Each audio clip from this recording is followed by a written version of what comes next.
G'day guys, just me again.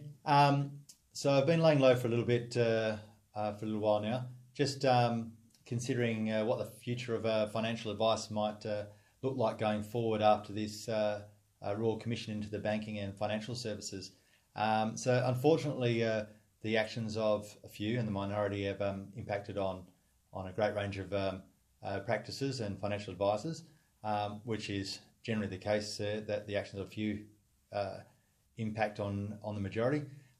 So the aim of this Royal Commission was to restore trust in the banking and financial system and make quality financial advice affordable and accessible by more Australians.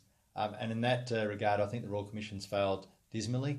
Unfortunately, most of the general public will rely on sensationalism in the media and form their opinions based on that, which is quite often the case.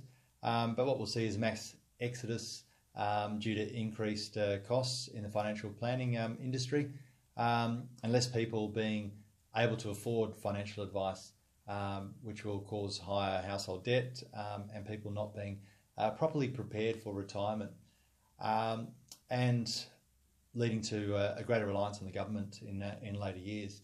So the banking model, which was at the forefront of the issues plaguing the industry, has been pretty much left untouched.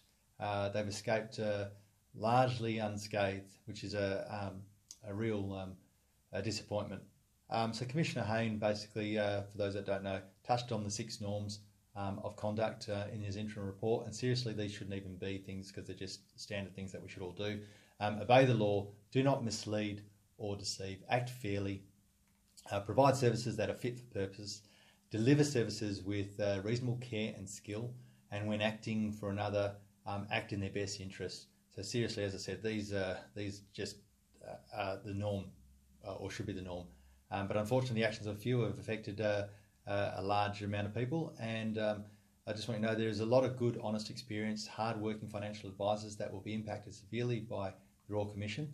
But what you should be getting from your financial advisor are transparency, open, honest communication, fairness, leadership, guidance, good advice, and someone who can adapt when things don't go according to plan, and someone who's going to be there for you long term.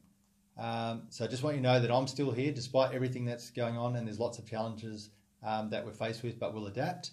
But it's really important to stay in regular touch and be on top of all your finances.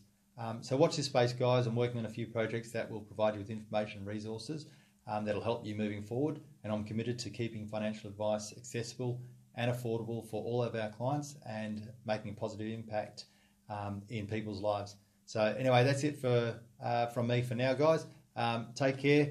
I look forward to speaking with you soon, and I'll be in touch. Ciao. Bye, guys.